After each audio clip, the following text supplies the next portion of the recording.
On my way home from work, my cell phone rang. When I answered the call, it was the police, telling me that my husband had been injured in a fire. My husband said he had a meeting with someone from work today. A fire while he was out? Surely it's not our home. Thinking this, I hurried home to find our house safe and sound. Feeling relieved, I had no time to relax. I asked my friend to watch my kids while I headed to the hospital. When I entered my husband's hospital room, he was asleep. Although I had heard he suffered from a fire, his burns didn't look severe. The room had 2 beds and the other bed had its curtain closed. According to the doctor, my husband had some burns, but they should heal in a few weeks. The more serious issue was a broken spine from jumping out of a 3rd-floor window to escape the fire, which might leave lingering effects. On my way back to the room after the doctor's explanation, a nurse apologized for placing my husband in a room with a female patient. When I asked who the woman was, I was told that she was also a victim of the same fire, and they were brought to the hospital together. Where did the fire happen? Well, it's work-related, so I can't tell you. Just go home and bring me a change of clothes. Why should I? What do you mean, why? It's normal for a wife to take care of her hospitalized husband's needs. I don't know about that. You always ignore me and the kids when we're sick, so don't expect me to take care of you. That's a ridiculous excuse. While my husband was talking, the door to the hospital room opened. Someone I knew entered, and I was a little confused as the curtain to the other bed was opened. Seeing the person lying in the bed, I was speechless. My name is Amy. I have a family of 4 with my husband and our 2 sons, ages 3 and 5. I'm currently 30 years old and have been working at the company I joined when I was 22. My husband used to work at an IT company but quit about a year ago. The reason, he said, was to adopt a more modern way of working. My husband quit his job without consulting me, which led to an argument, but he wouldn't listen, insisting that freelancing will bring in more money. When I criticized him for not discussing it with the family, rather than worrying about the income, all he would say was, "Don't worry, our income will increase." After quitting, my husband started freelancing from home. At first, things seemed to go well, but he gradually began to slack off. He wouldn't get up until noon and seemed to spend the late nights playing games in his office. Whenever I asked when he was working, he always said, "I have a duty of confidentiality, so I can't discuss my work with you, even as my family," and never gave me a straight answer. Initially, his income was $2,000 a month, but has steadily decreased, and for the past 6 months, it has only been about $500 a month. I wouldn't have minded if he helped with housework with his low income, but despite being home all the time, he didn't do any housework or childcare. Not only did he never help with chores, but when the kids caught a cold, he'd say, "I can't afford to catch it too," and would leave home for a few days. When I got sick, I asked my husband to take care of our son because I was going to the hospital, but he would say, "Why don't you just take the kids and go to the hospital?" And he locked himself in his workroom. With no income, no help with housework or childcare, and not even showing concern for his family, my husband was becoming unbearable. I thought about getting a divorce since it seemed the burden was only on me, and he didn't appear to be a good father to our sons. However, I was so busy every day that I could only make slow progress on preparing for the divorce, and I spent my days feeling frustrated. During that time, my husband, who rarely left home, began to go out more often, claiming he had errands to run, and started keeping his cell phone with him at all times. I quickly noticed the changes in my husband and suspected him of having an affair. In the past, I might have been shocked by my husband's infidelity, but this time I secretly celebrated in my heart that I could use this to my advantage in getting a divorce. I tried to gather evidence of the affair to get a divorce on the grounds of my husband's fault, but it was difficult to obtain evidence from his cell phone since he never let it out of sight, so I gave up. I considered hiring a private investigator to take photographic evidence, but we were living on almost solely my income, so I had hardly any savings. Every day I worried about how to catch my husband in his infidelity, and I could feel the stress building up. That's when a turning point came for me. After work, as I was heading home, my cell phone rang. When I answered the call, it was the police, telling me that my husband had been injured in a fire. My husband said he had a meeting with someone from work today. A fire away from home? It couldn't be our house, right? I rushed home with these thoughts in mind and found that my house was safe. Although I was relieved, there was no time to relax. I hurriedly went to pick up my sons and called my friend. I asked my friend if she could watch the kids because my husband had been taken to the hospital in an ambulance, and after dropping my sons off at her house, I headed to the hospital. When I entered my husband's hospital room, he was asleep. I had heard about the fire, but his burns didn't seem too severe. The room had 2 beds, and the curtain was drawn around the other bed. As I was standing there in a daze, a nurse came in and told me there would be an explanation from the attending physician, so I left the room. The doctor said that although my husband had some burns, they would heal in a few weeks. What was worse was the broken bones. My husband had jumped from the 3rd floor to escape the fire, and the impact had fractured his spine with the possibility of residual effects. When I was told that there might be residual effects, the first thing that came to mind was that I should have divorced him quickly. I think I'm an insensitive person, but I couldn't even imagine taking care of my husband. As the explanation from the attending physician ended and I was on my way back to the room, the nurse apologized that my husband was sharing a room with a woman. When I asked who the woman was, I was told that she was someone who had been in the same fire as my husband and had been brought in together. Could it be that this woman was my husband's affair partner? I thought as I returned to the room and found my husband awake. Where did the fire happen? Well, I can't tell you because it's work-related. Seeing my husband hesitate, I became convinced that he had been with his affair partner when the fire happened. Anyway, go home and bring me some clothes. Huh? Why? Why? You're my wife. It's obvious you should take care of your hospitalized husband. Huh? I don't know about that. You ignore us when the kids or I are sick, so don't expect me to take care of you. That's a ridiculous excuse. As my husband was talking, the door to the room opened. It was Mr. Smith, the husband of my friend. Feeling a little confused to see someone I knew, Mr. Smith bowed to us and opened the curtain to the bed next to us. As the curtain opened, I saw my friend Mrs. Smith lying in the bed. I looked at my husband in surprise, and his face turned pale as he avoided my gaze. Ah, I see. It became clear that my husband's affair partner was Mrs. Smith, and I was too dumbfounded to speak. Mrs. Smith was a close friend among my friends, and she had even brought her child to our house to play. I had introduced Mrs. Smith to my husband at the time, so he should have known that she was my friend. I had told Mrs. Smith about my husband's recent coldness and my suspicion of his affair. I wondered what Mrs. Smith's intentions were when she listened to my story with a serious face, agreeing with me by saying, "I see." Was she trying to find out how much I knew about the affair? Suppressing my urge to confront my husband and Mrs. Smith immediately, I greeted Mr. Smith. "You're Mr. Smith, right? Your wife has always been a great help to me."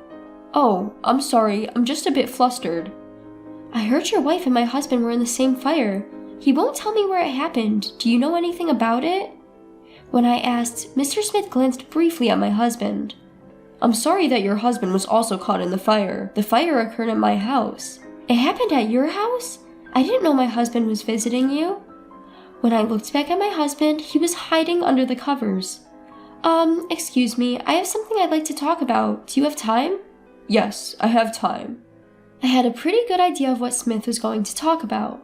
We moved to a nearby diner where Smith told me that he had suspected his wife of cheating for several months and was gathering evidence. He had once looked at his wife's phone and found a photo of her looking cozy with another man in her photo album. So now he had hired a private investigator to take indisputable photos of the affair. I told him that I had also suspected my husband of cheating for a while, but didn't know who the other person was. When I said I intended to divorce my husband, Smith agreed to help me, and we discussed our plans for the future. 2 days later, Mr. Smith and I went to the hospital together, and my husband and Mrs. Smith were still sharing a room. When my husband and Mrs. Smith saw us enter, their faces tightened. "I'm glad you both seem well. I came to your room the day before yesterday, but you were resting, so I couldn't talk to you. Are your injuries okay?" Yeah.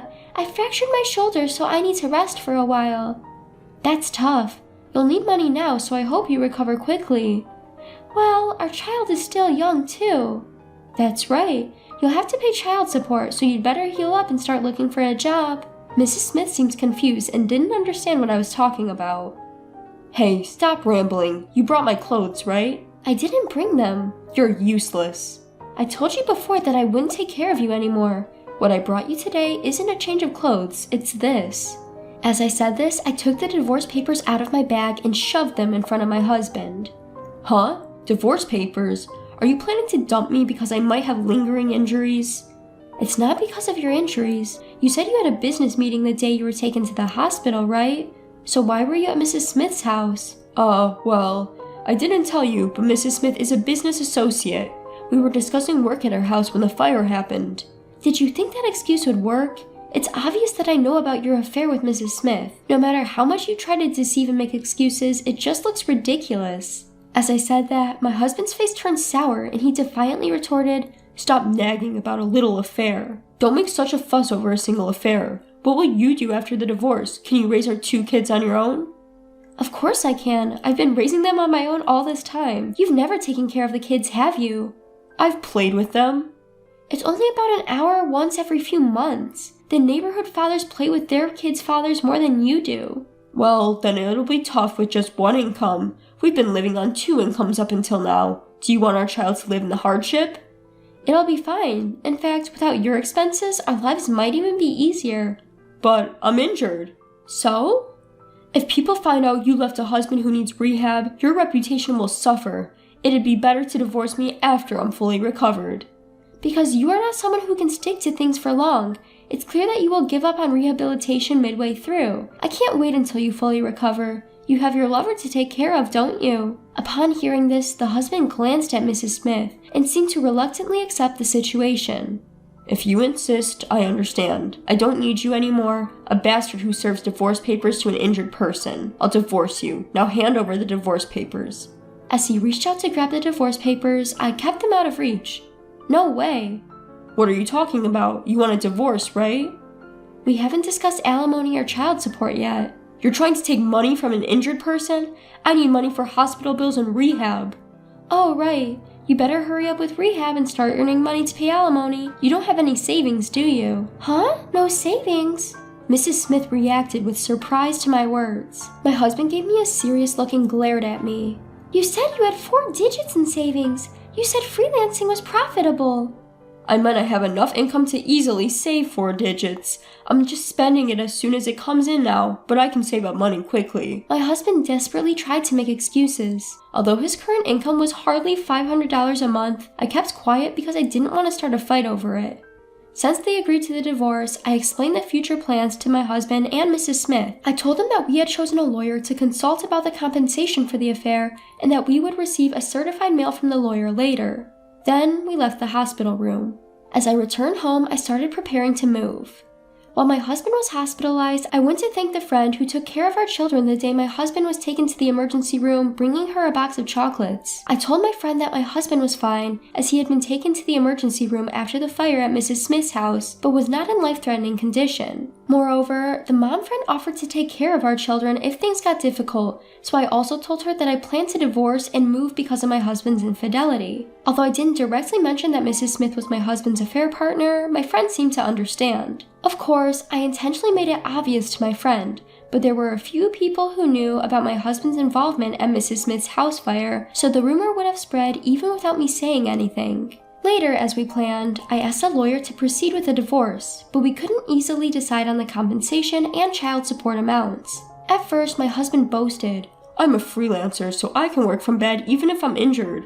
I plan to work all day because I'm free. I might even make over $100,000 a year. I won't take you back even if I become rich." I had hoped that my husband's arrogance would make him pay the compensation and child support, but his hope of making $100,000 a year was shattered sooner than expected, and he started being reluctant to pay. He went from asking for an extension on the payment deadline to requesting a reduction in the amount, and eventually called me directly to plead. "Come on, $20,000 in compensation is too much. My infidelity is partly because you ignored me saying you were busy. Isn't $5,000 more reasonable? It's not that I can't make money. The clients who used to hire me stopped because I didn't meet the deadline once. It was just a few days late, so it's not my fault. I can't pay the compensation. If you really want the money, talk to those clients who stopped hiring me." "I've told you many times, talk to the lawyer about the compensation." I said just that and hung up the phone. After that, I asked the lawyer to tell my husband that we would go through mediation if the negotiations dragged on, and my husband easily accepted our terms.